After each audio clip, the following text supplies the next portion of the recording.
17절입니다.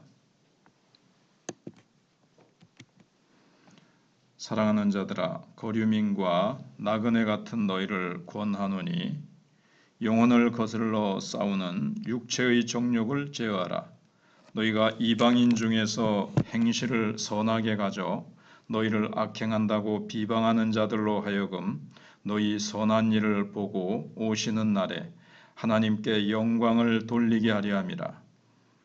인간의 모든 제도를 주를 위하여 순종하되 혹은 위에 있는 왕이나 혹은 그가 악행하는 자를 징벌하고 선행하는 자를 포상하기 위하여 보낸 총독에게 하라.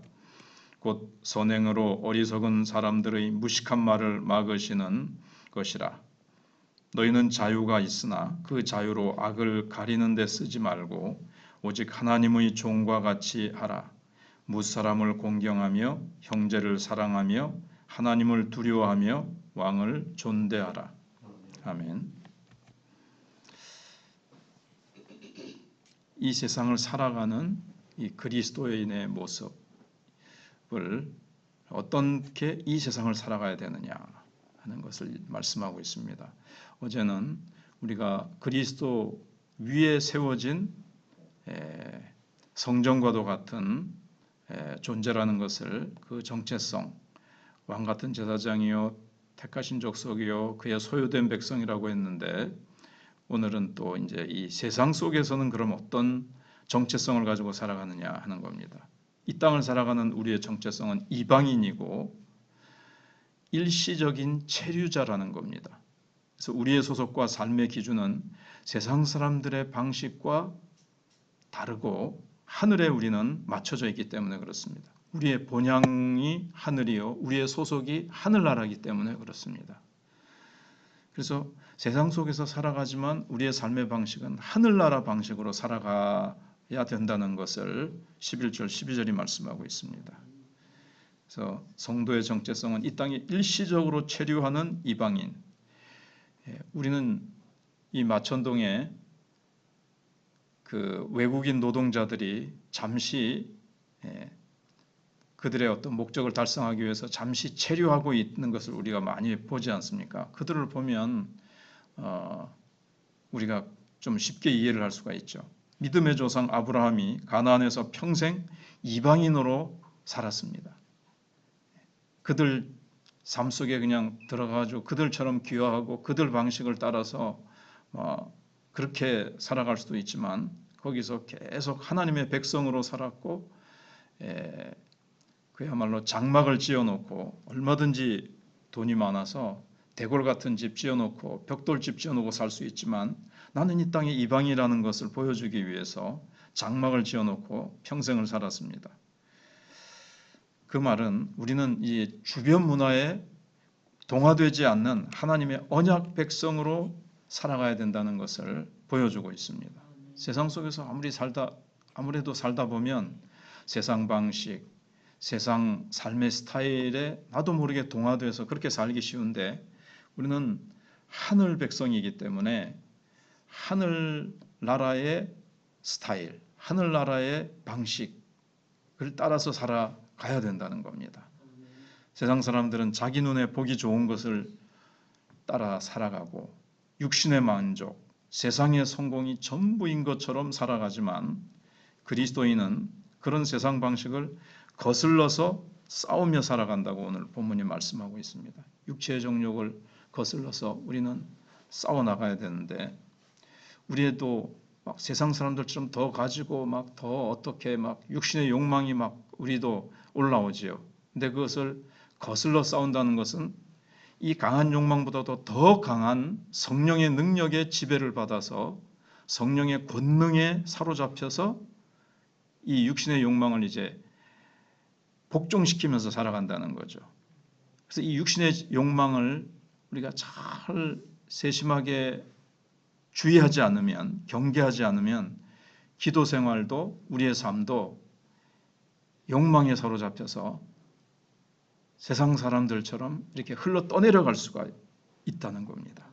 그래서 무엇보다도 우리가 이 마음의 관리를 잘 해나가야 됩니다. 무릇 지킬 만한 것보다 내 마음을 지키라. 생명의 근원이 이에서 나면이라고 잠언 4장 23절에 말씀하신 대로 늘 이 영적인 관리, 마음의 관리, 내 마음이 지금 어디로 가는지, 어디로 향하려고 하는지, 내 욕망이 지금 어떤 상태로 지금 향하려고 하는지를 예의주시하면서 잘 봐야 됩니다. 왜냐하면 생활이라는 것이 이 마음에서 나오기 때문에 그렇습니다. 그래서 우리들이 참으로 주님을 사랑할 수 있도록 우리의 마음과 생각을 성령님 충만하게 사로잡아 달라고 늘 기도해야 됩니다. 그러나 이 생리적인 이 욕구, 식욕, 수면욕이라든가 이 욕구 자체를 근절시키라는 것은 아닙니다. 그거는 우리가 식욕도 있고 수면욕도 있고 뭐 성취욕도 있어야 이 세상을 살아가거든요. 근데 그것이 어떤 수위를 넘지 않도록 이것을 지금 내가 뭐 식욕도 요만큼 하면 되는데 인간은 욕심을 가지고 이제 더 과식을 한다든가 수면욕이 없으면 안 되죠. 그러나 막 지나치게 막 많이 잔다든가 그래서 그것을 잘 구별해서 먹든지 마시든지 주의 영광을 위해서 살아가라고 하신 것처럼 이걸 잘 구별해서 적절한 수준에서 잘 제어하고 그것이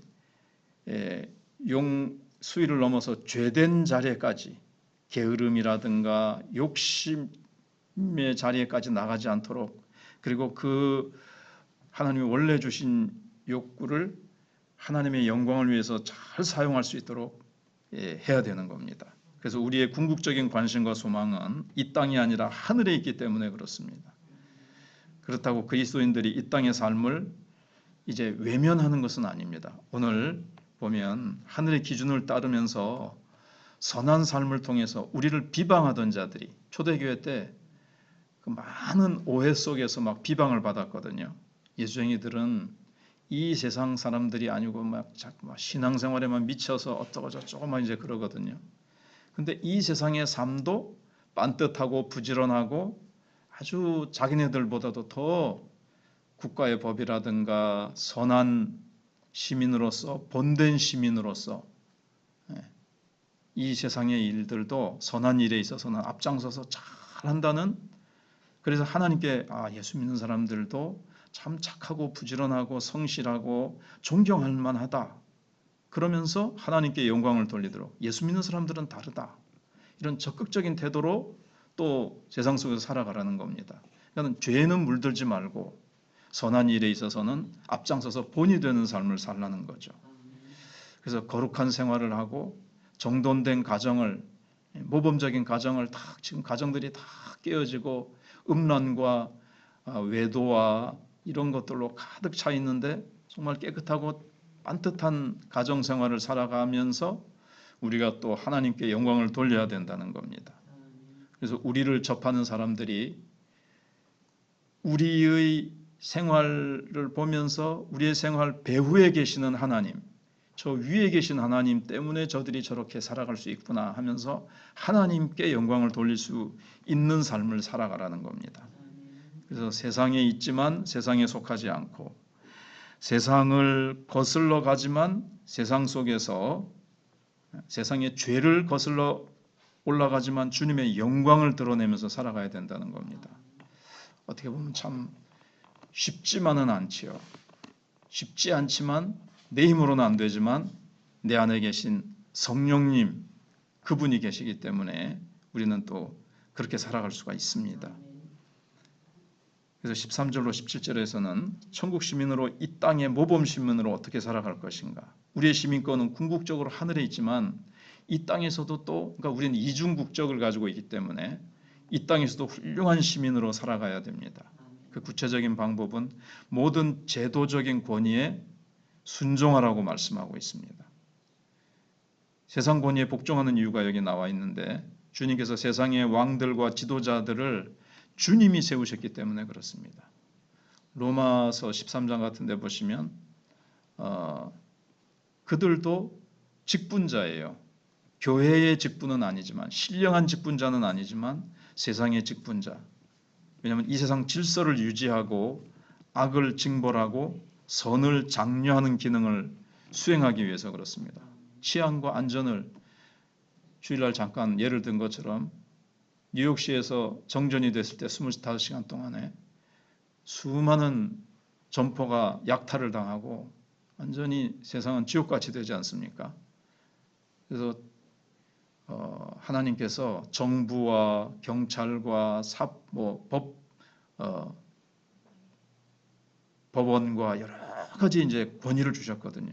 그래서 우리는 세상의 권위도 하나님이 세우시기 때문에 존중하고 법과 질서를 자원해서 잘 지킬 때 우리를 비방하던 대적들의 입이 잠잠하게 된다는 겁니다. 저들은 세상에 관심 없다. 교회밖에 모른다. 이렇게 비방하던 자들이 세상에서도 모범적인 시민이구나. 우리보다 훨씬 더 세상의 법과 질서를 잘 지키네. 이렇게 되는 거죠. 그럼 어떤 사람들은 우리는 세상의 종이 아닌데 왜 세상 지도자들에게 순종해야 되느냐고 반문하지만 물론 우리가 하나님이 자유를 주셨습니다. 세상에 얽매이지 않고 우리는 하늘 시민으로. 그러나 하나님이 주신 자유로 하나님을 섬기는 종이 되어야 된다는 겁니다. 그게 하나님이 세우신 사람들을 그 다음에 여기 보면 맨 끝에 모든 사람을 존중하고 형제를 사랑하고 지도자를 존경하는 것이 하나님을 두려워하는 종된 삶의 방식이라는 겁니다. 나 왕 같은 제사장인데 내가 너희들한테 왜 세상 지도자들이나 세상 권위에 내가 왜 나는 하늘나라의 제사장이야. 왕 같은 족속이야. 그렇지만 세상 속에서 우리가 하나님이 주신 그 정체성과 자유를 가지고 오히려 그들을 잘 존경하고 모든 사람을 사랑하고 그렇게 살아갈 때 우리가 하나님께 영광을 돌릴 수가 있게 되는 겁니다. 예수 믿는 사람들 참 겸손하고 세상 속에서도 참 밝고 반듯하고 우리들이 참 본받아야 될 점이 너무나도 많은 사람들이구나 이렇게 돼야 되는 거죠. 단 우리의 양심을 침해하고 그리스도인의 권리를 침해하지 않는 범위 내에서 그렇게 해야 됩니다. 지금 27일 날 광화문에서 모이는 것은 지금 우리의 양심, 그 동성애라든가 거기에 또 차별금지법이라든가 지금 젠더 이게 이제 성 정체성이죠.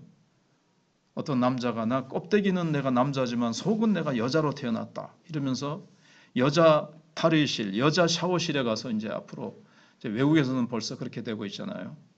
그래가지고 여자 샤워실에 가서 샤워를 하려고 막 그런단 말이에요. 여자들이 좋아하겠습니까? 그래서 어제도 유튜브를 보니까 직장에서는 눈길만 잘못 줘도 성추행범으로 고발당하면서 샤워실에서는 남자가 여자 샤워실에 가서 자기 그걸 막 몸을 드러내고 여자들의 벗은 몸을 쳐다보고 그게 이게 서로 모순이지 않느냐. 그래서 막 그런 것을 이제 봤는데 우리나라도 지금 이 악법을 막아내지 못하면 지금 막 하나님의 창조 질서와 우리의 양심과 우리의 신앙생활과 우리의 뿐만 아니라 우리의 자녀들과 수많은 여성들이 이제 피해를 보게 되는데 여기에 대해서 우리가 많이 기도하고 이것을 하나님께서 간섭해 주셔서 막아주시도록 우리가 많이 기도해야 되겠습니다.